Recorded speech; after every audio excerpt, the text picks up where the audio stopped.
लामिछाने मुद्दाबाट सफाई हुने बित्तिकै जेनजी युवाहरूको चाहना अनुसार अहिलेको सबभन्दा डाइनामिक सबभन्दा इनर्जेटिक व्यक्तिको रूपमा रहेको र पूर्वाग्रह साधिएको रवि लामिछानेलाई नयाँ प्रधानमन्त्री बनाएर नयाँ चुनावमा जाने। अब रवि लामिछाने भनेको त्यो नैतिक मान्छे हो जसले डेमोक्रेटिक धरातल बिर्सिनु भएन।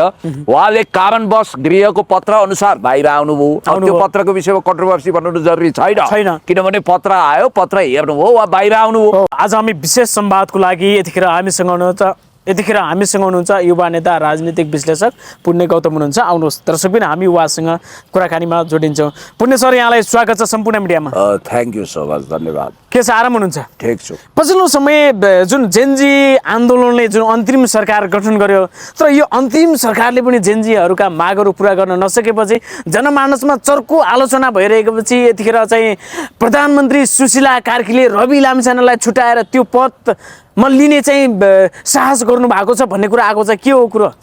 तपाईँलाई एउटा कुरो भन्नु, जेनजी मोमेन्टका भाइ बहिनीहरूको नेचुरल माग भनेको या त बालेन शाह या त रवि लामिछाने या त हर्क साम्पाङ थियो।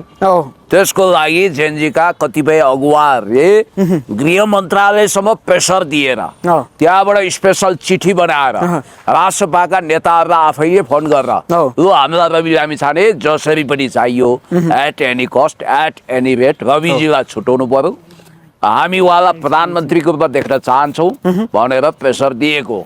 बालेनजी कुना पस्नुभयो, उहाँले आँट गर्नु भएन होइन। अब रविजीले नैतिकता देखाउनु। रविजीले के भन्नुभयो भने म अहिले प्रधानमन्त्री हुन्न, किनभने केस चलिरहेछ। रविजीले चाहेको भए जेनजीलाई आह्वान गरेर उहाँले एउटा माहौल क्रिएट गरेर बाहिरै बसेर बाहिरैबाट मुद्दा लडेर उहाँ छिटोभन्दा छिटो मुद्दा दरकिनार गरेर उहाँ प्रधानमन्त्री हुने बाटो खोल्न सक्नुहुन्थ्यो। तर रवि लामिछाने भनेको त्यो नैतिक मान्छे हो जसले डेमोक्रेटिक धरातल बिर्सिनु भएन।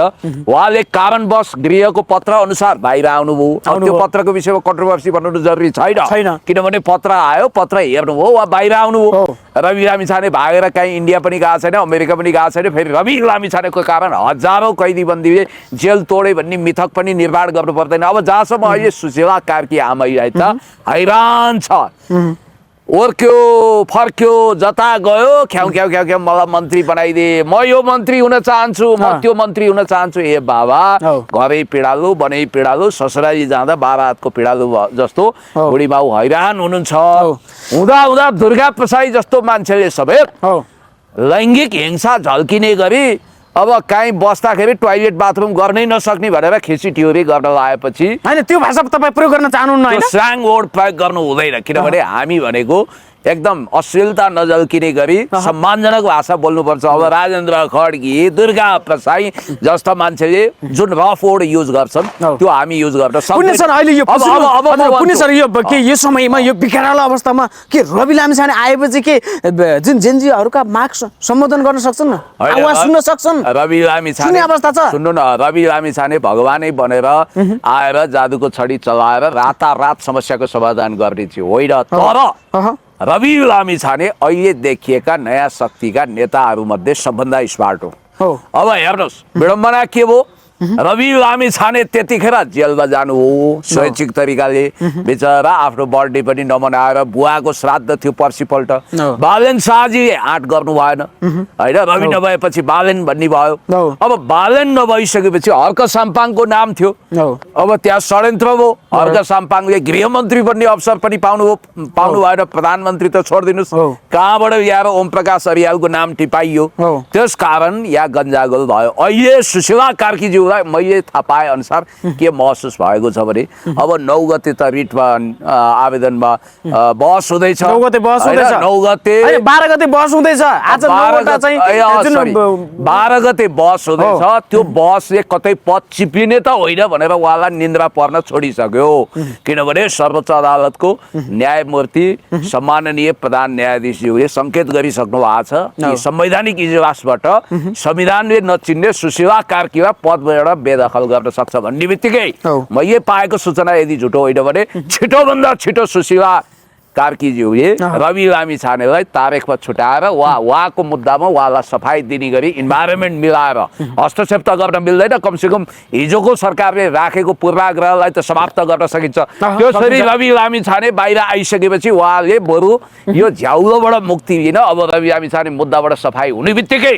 जेनजी युवाहरूको चाहना अनुसार अहिलेको सबभन्दा डाइनामिक, सबभन्दा इनर्जेटिक व्यक्तिको रूपमा रहेको र पूर्वाग्रह साधिएको रवि लामिछानेलाई नयाँ प्रधानमन्त्री बनाएर नयाँ चुनावमा जाने अवस्था हुन सक्छ। यो अब आउने निर्वाचनमा रवि लामिछानेले चुनावी माहौल बनाउने त्यो हुन सक्छ। त्यो भएन भने पनि रवि लामिछाने मान्नुहोस्, त्यो भएन एकछिनको लागि, त्यो भएन भने प्लान बी के हो भने रवि लामिछाने चुनाव अगाडि त छुट्टै पर्छ। अब यो फागुनमा चुनाव हुने कुरामा स्वयं सरकार पक्षधरलाई विश्वास छैन। फागुनमा होस् या पछि होस् रवि लामिछाने हर्क साम्पाङज्यूसँग मिलेर पनि जान सक्नुहुन्छ होइन। तर हर्क साम्पाङले श्रम संस्कृति पार्टी भनेर नामको पार्टी खोल्नु भएको छ कि फेरि पनि सहकारी हुन सक्ने सम्भावना देख्नुहुन्छ? Everything is possible, nothing is impossible. राजनीति हो भाइ। भोलि हर्क साम्पाङजी, कुलबानजी, त्यसपछि रविजी सबै एक ठाउँमा आउने अवस्था पनि हुन सक्छ। यहाँ ओम प्रकाश अर्यालले चाहेको मात्रै हुन्छ भन्ने छ। अब यो देशमा कस्तो अचम्म हुन लाग्यो भने सुशीला आमैलाई निन्द्रा लागेको छैन रे बिचरा। अब लोकतन्त्रलाई दलतन्त्रको चङ्गुलबाट मुक्त गरेर वास्तविक समाजवादी ट्र्याकमा हिँडाउन खोजेको हामीले एनजिओ तन्त्र भयो, बारबरा फाउन्डेसन, समता फाउन्डेसन, जम्मै फ्री तिब्बत मुभमेन्टका धन्दा सेटहरूले घेरा हालिसकेपछि यिनी पनि हैरान परेशान छिन्। र सुदन गुरुङ भन्ने एउटा मामुली ठिटो जो गएर जेनजीको युवाको नेतृत्व गरेको, आन्दोलनको नेतृत्व गरेको भन्दै म भन्छु त के को नेतृत्व हुन्छ? अघिल्लो दिन पानी बाँडे मान्छे हो यार, तपाईँ कहाँ नेतृत्व भन्नुहुन्छ?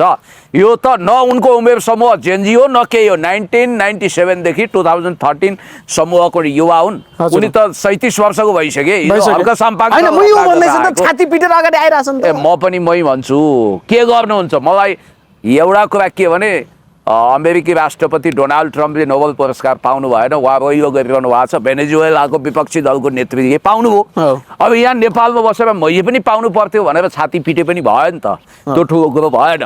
संयुक्त राष्ट्रसङ्घको महासचिव एन्टोनियो गुटेरेस भन्दा माथि म भने पनि कसले मुख थुन्ने? त्यसकारण हावादारी कुरामा लाग्नु हुँदैन। अब मन्त्रालय जाने, विभाग जाने, अनि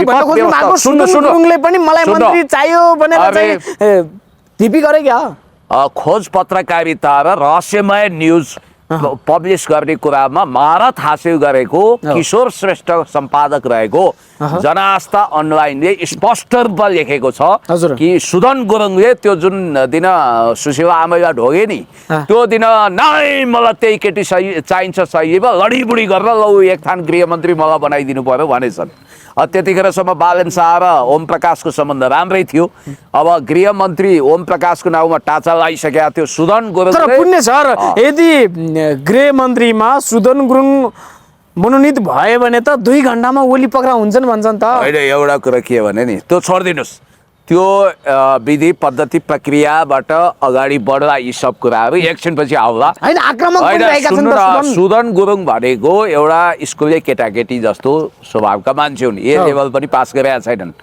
केटाकेटी आए, गोली चलाए, मट्याङ्ग्राको सत्यानाश। त्यो सुदन गुरुङलाई बनाउनु सट्टा त म तपाईँलाई सिफारिस गर्छु यार, तपाईँ योग्य हुनुहुन्छ।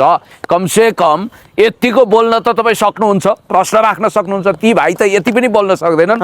गएर तपाईँको सहसचिव, सचिव, प्रहरी आइजीहरूको बिचमा गएर आदेश फर्माउँछन् कुन हैसियत र कुन आधारमा यो आइएनजिओ को फन्डिङमा बारबरा फाउन्डेसन जसले फ्री तिब्बतको निम्ति लगानी गर्छ, जसले फ्री तिब्बतको ट्याटु खोपेको छ, त्यो केटो गएर ठाउँ ठाउँमा निर्देशन दिने हैसियत कसरी बनाए? बिकज अफ बालन शाह। बालन शाहले बुस्टर डोज लगाएको छ। अनि अर्को कुरो म तपाईँलाई भन्छु, बालन शाहजीको दाउपेची अब ओम प्रकाशजीलाई बनाउन त फु गरेर अक्षता फुकेर गृहमन्त्री बनाइदिनु भयो। तर गृहमन्त्री बनेपछि आफैलाई न्यार्र गर्ने खतरा भएपछि अब जनआस्था न्युज लेख्छ, उनले ज्यान छाडेर मीरा चौधरी नामक पूर्व एआइजी है गृहमन्त्री बनाउन चाहिरहनु भएको छ बालेन शाहजीले। यो प्रवृत्तिको कारण हैरान परेशान भएर सुशीला आमैले लौ बाबा कतिखेर गएर विदेशमा बसेको छोरो भेट्ने आनन्दसँग बस्ने यिनीहरूले त निर हराम गरे। एउटा केटो आउँछ यसो गर्छ सहसचिव ठुलो कि उपसचिव थाहा छैन यो मलाई मन्त्री चाहियो भनेर देउसी भैलो खेल्छ। अर्की ठिटी आउँछ यो मलाई त एउटा रोजेको मन्त्रालय दिनु पर्यो है भन्छ। भनेपछि हैरान परेशान भएर केटाकेटी आए गोली चलाए मट्याङ्ग्राको सत्यानाश भने जस्तै यस्तो प्रवृत्तिको मान्छेले घेरा हाले। अब मलाई हेर्नुहोस् व्यक्तिगत रूपमा मलाई अहिले मन्त्री दिए पनि नचाहिने भयो यो क्याबिनेटमा। किनभने अब यस्ता खालका अब तपाईँ जस्तो व्यक्ति एउटा बौद्धिक लेभलको व्यक्ति पिएचडी होल्डर व्यक्तिले मन्त्री पद दिएपछि तपाईँ किन नजाने त्यहाँ? अहिले यस्तो के क्वालिटी हुनु पर्यो नि मन्त्रीमण्डलमा रहेका व्यक्तिको अनुहार हेर्नुहोस्। होइन तपाईँको क्षमता योग्यता छैन भने होइन ममा क्षमता योग्यता इमान्दारी त चर्कै छ। मैले त गरिब दुखी रोगी असहायको लागि लाखौं सहयोग गरेको छु। पछिल्लो समय तपाईँले नेपाली समाजमा देखाएको योगदान पनि निकै ठुलो छ महत्त्वपूर्ण छ। त्यसकारण मलाई जहाँसम्म लाग्छ रवि लामी तपाईँ किन नजाने त्यहाँ चाहिँ किन नजाने भने यदि मन्त्री पद पायो भने त्यहाँ चाहिँ किन नजाने रवि लामी छाने त्यहाँ नजानुको कारण के छ? एउटा कुरो भोलि रवि डराको तपाईँ पनि तर्सेको हो होइन होइन त्यस्तो होइन कि त्यहाँ गएर नेतृत्व लिन सकिन्न कि जनताले फेरि लखर्छन् कि भन्ने डर हो? होइन वाहियात कुरा नगर्ने यार। तपाईँ पनि कहाँबाट कहाँ पिङ खेल्दै रोटी पिङ खेल्दै कहाँबाट भावनामा बकिनुहुन्छ एउटा कुरा ख्याल होइन तर जनताले पुण्य गौतमलाई प्रधानमन्त्री भएको हेर्न चाहन्छन् देख्न चाहन्छन्। के भन्नु तपाईँ प्रधानमन्त्री भएको हेर्न चाहन्छन् देख्न चाहन्छन् तर तपाईँ किन खुट्टा लरबराइरहनु भएको छ? होइन एउटा कुरो हेर्नु भाइ समय आउनुपर्छ मौका आउँछ पर्खिँदैन भएको कुरो फर्किँदैन। उपयुक्त मौकाको तलासमा बस्नुपर्छ। देश जनता विकास समृद्धिको पक्षमा हामी अगाडि बढ्नुपर्छ। हर्क साम्पाङ इभन रवि लामिछाने सबै पात्रहरू एक ठाउँमा आउनुपर्छ र रवि लामिछानेको लागि एउटा नयाँ किसिमको मार्ग प्रशस्त हुँदैछ। मेरो विचारमा त भविष्यमा सुन्नुहोस् है नेकपा एमालेको अध्यक्षता गर्न गइरहनु भएकी विद्यादेवी भण्डारीज्यू महाधिवेशनपछि उहाँकै सम्भावना छ। उहाँ हर्क साम्पाङ रवि लामिछाने सबैले एउटा मोर्चा बनाएर राष्ट्रको विकास र समृद्धिमा जानुपर्छ। किनभने आज प्रचण्डले पनि भनेका छन् विद्यादेवी भण्डारीज्यू यदि अध्यक्ष हैन ओली हटेपछि हामी सहकारी अगाडि बढ्न जान्छौँ। हैन ओलीजीमा त्यस्तो अहंकार के रहेछ र ओली भएपछि त्यहाँ जानै नआउने छुनै नआउने हेर्नै नआउने? एउटा कुरा हेर्नुहोस् अब यो गृहमन्त्रीको आयु केमा डिपेन्ड गर्यो भने जेनजीले दिन रात दबाब दिएको छ कि 23 गतेको आन्दोलनमा दमन गर्नेहरू चाहे गृहमन्त्री प्रधानमन्त्री तपाईको विश्लेषणले कति लामो समय आयो रहेछ हो त्यो विषयमा त्यो जो 23 गतेको दमनकर्ता र 24 गतेको विध्वंसकारीलाई जसरी पनि नियन्त्रणमा लिनु पर्यो भन्ने कुरो जेएनजीको छ। त्यो माग पूरा गर्न अहिलेको लुते गृहमन्त्री सक्नुहुन्न भन्ने कुरो पनि आइरहेछ। त्यो भएको हुनाले तपाईँलाई अर्को इन्ट्रेस्टिङ कुरो गरौँ। एउटा भाइ खुब फुर गरेर मन्त्रालय विभाग विभिन्न ठाउँका डिजी एमडीहरूका चार्दै थिए। खोइ राजीनामा चाहियो खुरुक्क राजीनामा दिनुहोस् भन्थे। बिचरा तिनको त केस पो दर्ता रहेछ त कहाँ बाख्रा चोरेर आएको कुखुरा चोरेर आएको रे हैन यस्ता जेनजी पनि हुँदा रहेछ नि अर्का भाले कुखुरा के चोर्ने।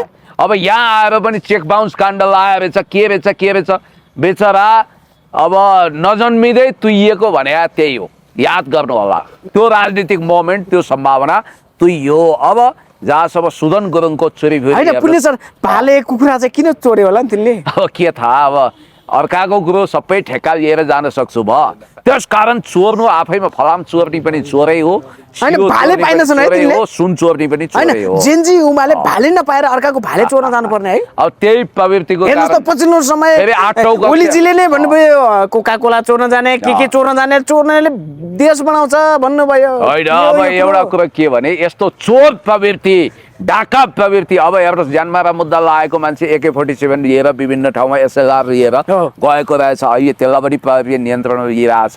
त्यसैले एउटा जेनजीले त गएर जेनजीको नाउँको कलङ्क हो नि त्यो आमालाई नि छट्टै काटेछ। यस्ता खराब खतरनाक मान्छेको चङ्गुलबाट मुक्त गर्नुपर्छ। वास्तविक जेनजीहरू त्यस्ता छैनन्। वास्तविक जेनजी सभ्य छन् शील छन् सहिष्णु छन् बुद्धवादी छन्।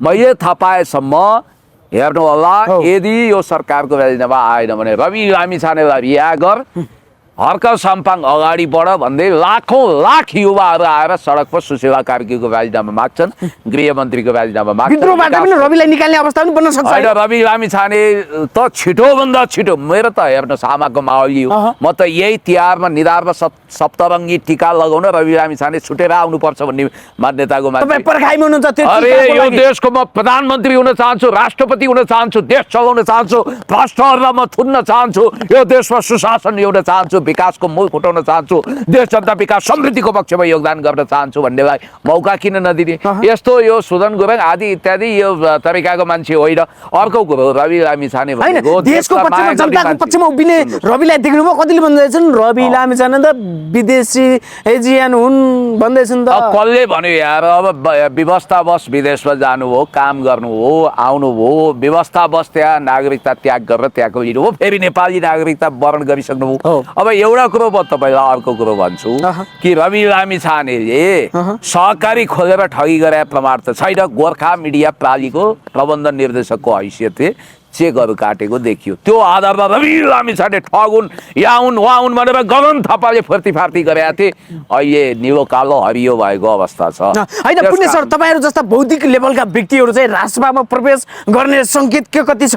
होइन यस्तो हो, म त होइन तपाईँहरू जस्ता व्यक्तिको आवश्यकता छ राजसभालाई। यस्तो के रविजीको उत्तरोत्तर प्रगतिको म कामना गर्छु। मलाई रविजीले राजसभा स्थापना हुनु होइन, तपाईँहरू जस्तो नेपाली राजनीति बुझेको, नेपाली राजनीतिमा नेपाली समाजमा योगदान पुर्याएका व्यक्तिहरूको आवश्यकता छ, खाँचो छ। ठिक छ, धन्यवाद। रवि लामिछानेले मलाई यो पार्टी स्थापना हुनु अगाडि अफर दिनुभएको थियो। सायद म मुकुल ढकालको ठाउँमा पुग्थेँ होला, होइन? म पनि अहिले सांसद होइन, तपाईँले मुकुल ढकालको लेभलको तपाईँ कसरी चाहिँ तुलना गर्न सक्नुहुन्छ? मुकुल ढकाल कुन ठाउँमा छन् अहिले यो समयमा? होइन, त्यो बेला महामन्त्री भयो। मैले त्यो भन्न खोजेँ होइन, जब उनी महामन्त्री भयो त्यो महामन्त्रीको लेभलमा आउन सक्थेँ त्यो बेलामा।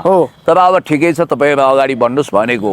हर्क साम्पाङज्यूले पनि मलाई असाध्यै माया गर्नु भएको छ, हर्क साम्पाङले पनि बोलाइरहनु भएको छ भन्ने कुरा पनि छ तपाईँलाई। तर एउटा कुरा के भने म चाहिँ अहिले wait and see watch and see छु।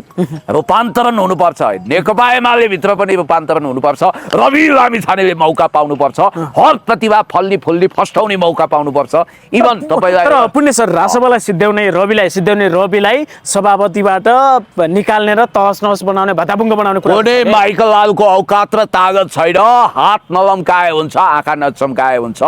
एउटा कुरा ख्याल के त राजसभामा त्यो हात कसैले चम्काए पनि, हात लम्काए आँखा चम्काए कसैको केही गल्नेवाला छैन। कुनै 12 हातको टागाले पनि रवि लामिछानेलाई राजसभाको सभापतिको कुर्सीबाट बेदखल गर्न सक्दैन। म सुन्दैछु विभिन्न तारे होटलमा विस्कीमा चुस्की लगाएर स्याम्पेनका बोतल फोडेर चिकन चिल्लीमा रमाएर केही मान्छेहरू लाटो कोसेर जस्तो दिवास सपना देख्दैछन् रे कि रवि लामिछानेलाई हटाउने, त्यहाँ आफू सभापति हुने, ढलिबली हुने। यो कदापि सम्भव छैन, असम्भव। र अर्को कुरो पनि म होइन, बजारमा 10 रुपियाँको कापी लिएर रोड म्याप कोरिरहेका हुन्छन् रे चिया पसलमा। यो सम्भव छैन, किनभने चिसो भनेकै कोका कोला भने जस्तै रवि भनेकै राजसभा भनेकै रविजी भएर अभिव्यक्त भएको छ। र अर्को कुरो म तपाईँलाई के भन्छु भने रवि लामिछानेको विषयमा सबैले सदासहायता राखेका छन्, प्राय सबैले। म गोर्खा गएँ, बुढा बाबै आमैले पनि त्यहाँ हेलो बाबु तपाईँको आफन्त पनि हुनु पर्यो, रवि लामिछानेलाई छुटाउनु पर्यो भन्नुहुन्छ। अब बिचरा उहाँहरूलाई थाहा छैन म न्यायाधीश होइन, वकिल होइन। न्यायाधीश वकिल भए पनि न्यायाधीश वकिल भए पनि मेरा सीमाहरू हुन्थे होला। अर्को कुरो म भन्छु, रवि लामिछाने भइदिएको भए, बाहिर भइदिएको भए, उहाँले आन्दोलन सञ्चालन गरेको भए, कल्पना गर्नुहुन्छ टिओबी भन्ने टी सर्ट लगाएर फ्री तिब्बत मुभमेन्टको पक्षमा हामीलाई देश चाहियो भनेर बवाल गर्न सक्थे। खबर बुलेटिन लगायतका मिडियालाई स्याबास भन्छु म, जसले यथार्थपरक भिडियो ल्याइदिनु भयो। स्ल्याङ्गोड मामुवाला शब्द भनेको छ, मेरो देश चाहियो भनेको छ। हामी असंलग्न परराष्ट्र नीतिमा विश्वास गर्छौँ, पञ्चशीलतामा विश्वास गर्छौँ। यो देशको जमिनलाई हामी चीन विरुद्ध प्रयोग हुन दिँदैनौँ। यो हाम्रो असंलग्न परराष्ट्र नीति हो, पञ्चशीलता हो। र हामी हाम्रो राष्ट्रिय स्वार्थमा आधारित भएर अगाडि बढ्छौँ। स्याबास नेपाल प्रहरी चन्द्रकुबेर खापुङजी, तपाईँले त्यस्तो अराजक तत्त्वलाई नियन्त्रणमा लिनु हो। टिओबी तिब्बत ओरिजिन्स ब्लड के हो त्यो भन्दा तिब्बत मोमेन्ट दलाई लामालाई रिकग्नाइज गर्ने हामी त एक हैन दलाई लामाको नि अहिलेको प्रधानमन्त्रीलाई चाहिँ बधाई आएको थियो भन्ने कुरा आपत्तिजनक भयो नि त त्यही त आपत्तिजनक भयो हामी एक चीन नीति मान्छौँ यहाँ इन्डो वेस्टले प्रायोजन गरेर नेपाललाई हिंसाको परेड ग्राउन्ड बनाउन सक्छ खबरदार अब तपाईँलाई अर्को कुरो भन्छु त्यो टिओबी वाला भाइ रहेछन् तिनको नागरिकता जन्म दर्ता कहिले भयो तपाईँलाई थाहा छ म तपाईँलाई उनी 53 सालमा जन्मिएछन् त्यसको 10 वर्षपछि 2063 साल 12 महिना 10 गतेका दिन उनले पञ्जी अधिकारीको हातबाट ठ्याक्क स्ट्याम्प लगाएर जन्म दर्ता प्रमाणपत्र लिएका रहेछन् एउटा बालक जन्मिएको 10 वर्षसम्म के हेरेर बस्या पहिलो कुरो यदि उसको प्रमाण बलियो छ भने तत्काल 1-2 वर्षपछि नै जन्म दर्ता प्रमाणपत्र लिन सकिन्छ मेरो छोरीको मैले तपाईलाई अचम्म लाग्छ 35 दिनभित्र गर्दा शुल्क लाग्दैन नि त 35 दिनभित्रै गरेको मेरो छोरी अनुप्रियाको जन्म दर्ता हेर्नुहोस् है भने तिनले 10 वर्ष लगाएर मेरो छोरोको पनि मैले तत्काल गरेका थिएँ मेरा छोरीहरू छोरोको तत्काल गरेको कसरी 10 वर्ष लाग्यो पहिलो कुरो दोस्रो 2063 साल 12 महिना 10 गते क्यालेन्डर अपडेट गर्नुस् मसँग त 100 वर्षको क्यालेन्डर छ र अहिले मोबाइलमा पनि आउँछ सिस्टममा जानुस् त्यो दिन शनिबार पर्छ नेपालको कुनै पनि सरकारी अड्डा शनिबार खुल्दैन खबरदार त्यो कृत्य प्रमाण कृत्य निशाको आधारमा कृत्य कागजको आधारमा जुन ढङ्गले शनिबार अफिस खोलेर त्यो पञ्जी अधिकारीले उनलाई जन्म दर्ता गराएका छन् त्यही अवैध छ अर्को त्यहाँ नेपाल सरकारको के लागेको छ छाप लागेको छ अर्कोतिर शेर्पाजको सरकारको दुईटा छाप छ कसरी भयो अनि तेस्रो कुरो म भन्छु उनका बुवा अङ्गीकृत तिब्बतीय नागरिक नेपालको अङ्गीकृत नागरिकता पाएको पहिला तिब्बतका त अङ्गीकृत पिताको सन्तानले वंशजको कसरी पायो यो विषयमा मसिनो छानबिन गर्नुपर्छ खबरदार नेपाल रणभूमि बन्नु हुँदैन नेपाल फेरि तिब्बत मुभमेन्टको एउटा हिस्सा बन्नु हुँदैन यो अराजकतालाई सम्हाल्न सक्ने 2-3 पात्र देखाएको छु नम्बर 1 विद्यादेवी भण्डारी जो सम्माननीय राष्ट्रपतिको भूमिकामा कुशलतापूर्वक पास हुनु भएको छ र उहाँले यो राष्ट्रलाई माया गर्नु भएको छ कुनै विवादमा जोडिनु भएको छैन उहाँले रवि लामिछानेको पनि प्रति पनि अन्याय भयो भनेर बोलिसक्नु भएको छ नामै नलिइकन एउटा उहाँ उपयुक्त हुनुहुन्छ दोस्रो रवि लामिछाने हुनुहुन्छ रवि लामिछाने जो केसबाट मुक्ति पाएर छिटोभन्दा छिटो देश सम्हाल्नुपर्छ भन्ने हाम्रो आशीर्वाद छ तेस्रो पात्र तत्काल हर्क साम्पाङजी मान्छेले जे भनुन् उहाँमा देशभक्ति छ राष्ट्रप्रेम छ र अब बालेनजीले अहिले हिम्मत गर्नु भएन उहाँ कुना पस्नु भएको छ त्यसकारण मलाई जहाँसम्म लाग्छ सुशीला कार्कीको पनि एउटा लाइन क्लियर भएको छ अब रवि लामिछानेलाई जेलबाट बाहिर आउन कुनै माइकलले रोक्न सक्दैन अब रोक्न कसैले सक्दैन रवि लामिछाने भनेको तुफान हो आँधी हो सुनामी हो जलजला हो रवि लामिछानेको भविष्य उज्जवल छ अब ठिक छ उसो हामी अन्तिममा छौँ अब यतिखेर संसद विघटन फेरि पनि बिउताउने फेरि पुनर्स्थापना गर्ने भनेर चाहिँ के अरे सर्वोच्च अदालतमा आज 9वटा रिट परेका छन् कार्तिक 12 गते सुनाइ हुँदैछ के अब फेरि संसद बिउतिन्छ के जेनजीको बलिदान खेर जान्छ अब हेर्नुहोस् यहाँ 2-3 वटा कुरा छ एउटा भदौ 23 गतेका दमनकारीहरूलाई 7 खत माफ दिने वचन छ अर्को चाहिँ तपाईको 24 गतेका अपराधीहरूलाई पनि उन्मुक्ति दिने खबरदार यो चाहे सरकारी सम्पत्ति र निजी सम्पत्ति दखलअन्दाजी गर्ने जलाउने तोडफोड गर्ने सिंहदरबार आग लगाउने हुन् चाहे जेनजीका ती कलिला युवा युवतीको छाती र टाउकोमा ताकी गोली हान्न आदेश दिने ती सबलाई कानुनी कारबाहीमा ल्याउनुपर्छ त्यो कुरोबाट भाग्नको लागि यहाँ नयाँ प्रपञ्च गरिएको छ मान्नुहोस् मलाई चाहिँ अब अदालतबाट संसद पुनर्स्थापना हुने सम्भावना को बारेमा सोध्नुहुन्छ भने त्यो सम्भावना कम छ भन्छु तर everything is possible nothing is impossible किनभने सम्माननीय प्रधान न्यायाधीशज्यूले कान्तिपुर सहको इन्टरभ्यूमा स्पष्ट रूपमा संसद पुनर्स्थापनाको रिट आयो भने बहस गर्छौँ भन्नुभएको छ उहाँहरूले संविधान त गर्ने हो यो संविधानको धारा 169ले राजकीय सम्माननीय पदमा पुगेको व्यक्ति राजकीय पदमा पुग्न सक्दैन भनेको छ धारा 67-68ले पनि स्पष्ट रूपमा प्रतिनिधि सभाको सदस्य नभएको म भन्छु बहुमत प्राप्त दलले सिफारिस गरेको वा प्रतिनिधि सभा सदस्य भएको व्यक्ति नै प्रधानमन्त्री हुने भन्छ अहिले अन्तरिम संविधान छैन अन्तरिम सरकार छैन यही संविधान अन्तर्गत सुशीला कार्कीज्यूले शपथ खाएको हुनाले संविधान त उहाँलाई गैर संवैधानिक घोषणा गरेर अब कन्स्टिट्युसनल मतलब अदालतको संवैधानिक इजलासले भोलि उहाँलाई अवकाश दिन सक्छ। त्यसपछि संसद पुनर्स्थापना होला। यो कुरोलाई जेनजीले मान्दैनन् भने अर्को वितण्डा हुन्छ कि हुँदैन।